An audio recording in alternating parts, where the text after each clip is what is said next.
নবীজি নবুয়ত পাওয়ার পরে যেদিন বাড়িতে এসেছিলেন, এক ভালো করে শুনবেন, আমি গতানুগতিক কথা বলি না। ওই কানে হাত দিয়ে সোর করে আমি মুসা নবীর কাহিনী ধরবো 2 ঘন্টা, আপনি শুনলেন, বাড়ি যাওয়ার সময় মুসা এ পুরুষ না মহিলা বলতে পারবেন, ওটা আমার দরকার নয়। আপনি 5 মিনিট শোনেন, যেন 10টা শিক্ষা সেখান থেকে পাওয়া যায়। বুঝতেছেন? স্ত্রীকে বলেছিলেন সাম্মেলনি সাম্মেলনি ইয়া খাদিজা, হে খাদিজা আমি ভয় পেয়েছি, আমাকে ঢেকে দাও। হযরতে খাদিজাতুল কুবরা ওই দিন বলেছিলেন, হে আমার স্বামী ভয় পাবেন না। তিনি কিন্তু মুসলমান ওই সময় হননি, কারণ এখনো পর্যন্ত ইমানের দাওয়াত পাননি। এই কারণে তিনি ইব্রাহিম নবী আলাইহিস সালামের ধর্ম মেনে চলতেন, তিনি হানিফ। হযরত আবু বকর, ওয়ারাকা ইবনে নাওফেল, খাদিজাতুল কুবরা রাদিয়াল্লাহু তাআলা আনহা সহ অনেকগুলো মানুষ ওই জামানায় প্রকাশ্য তারা মূর্তি পূজা করেনি, কিন্তু হানিফ, দ্বীনে হানিফ মেনে চলতো তারা। তিনি যেহেতু এখনো শেষ নবীর ইমানের দাওয়াত পাননি, এজন্য বলেছিলেন, হে আবুল কাসেম, হে কাসেমের পিতা, আপনি ভয় পাবেন না। কাল্লা, কখনোই না। আল্লাহি, আল্লাহর কসম, মা ইয়াখজিকাল্লাহু আবাদান। ওই আল্লাহর কসম দিয়ে বলছি, কখনো আল্লাহ আপনাকে অপদস্থ, অপমান, ভয় এগুলো দেখাবেন না। ভয় দেখাতে পারে যে বিষয়গুলো দিয়ে, ওইগুলো আপনার কাছে আসবে না। 1 নম্বরে জিন, পরি, ভূত, পেতনি যা বলি আমরা, এগুলো দিয়ে আপনাকে আল্লাহ ভয় দেখাতে পারেন না। আপনাকে লাঞ্ছিত, অপমানিত, অপদস্থ করবেন না। আপনি কেন ভয় পান? কথা বলার আগেই হযরতে খাদিজা গ্যারান্টি দিয়েছিলেন, কাল্লা, কখনোই না। প্রশ্ন আসতে পারে, তিনি তো মুসলমান এখন হয়নি, তাহলে আল্লাহর নাম ডাকলেন কি করে? দেখেন, এতটুকু একটা বাক্যে হযরতে খাদিজা 2 বার আল্লাহর নাম উচ্চারণ করলেন। কাল্লা, আল্লাহি, মা ইউখজিকাল্লাহু আবাদা। কয়বার বলেন না কেন? তিনি এখনো মুসলমানই হননি, ইমানের দাওয়াতই পাননি।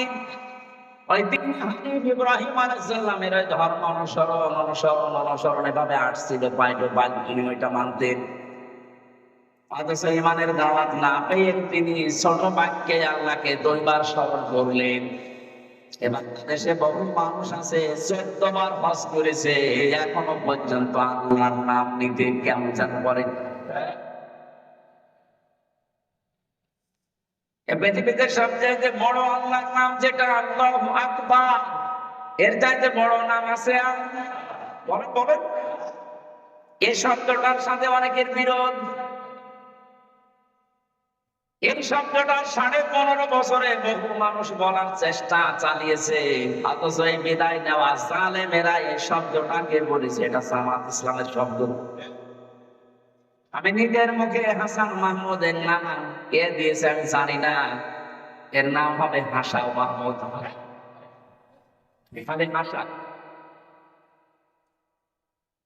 ডক্টরেট ডিগ্রি অর্জন করেছে কে? ওরে ডক্টরেট ডিগ্রি দিল সেটা এক পাগল। ওর মতন বাতাল মানুষকে ডক্টরেট ডিগ্রি দেওয়া ঠিক হয় কি? 15.5 বছরে যারা এই জালেমকে সবচাইতে বেশি নাড়াচাড়া দিয়েছে, তার ভেতরে এই লোকটা একটা। এখন সুর পাল্টিয়েছে। কয়েকদিন আগে এখন বলছে, আমরা গণতন্ত্র পূর্ণ উদ্ধারের জন্য বিএনপির সাথে যোগ দিতে রাজি আছি। পিটিয়ে শোনা কথা শুনে বিএনপি তো 15.5 বছরে এইটাই চাচ্ছিল যে ফিরিয়ে নিয়ে আসে। এটা ধ্বংস করার পেছনে যারা মাস্টার মাইন্ড হিসাবে কাজ করেছে, এই হাসান মাহমুদ একজন। শয়তান দেখছে আমি তো তলায় মাটি নেই, যা করেছি দেখি এখন কোন কায়দায় কাজ হয় কিনা। তারেক জিয়া তো পাগল না। বাস্তবতা এইটা, যা করেছে আমার সাথে তারেক জিয়া সাহেবের কেস ওগো ভাই, আর ওনার বন্ধু গিয়াসউদ্দিন মামুন, এই 2জনই ছিল। কি করেছেন তাদেরকে? একটা যুবক মানুষ পিটিয়ে পিটিয়ে তার মাজা হাড় পর্যন্ত নষ্ট করে ফেলেছেন। বিএনপির বহু মানুষ আমি পেয়েছিলাম জেলখানায়, 313টা মামলা মাথায় নিয়ে করতেছে।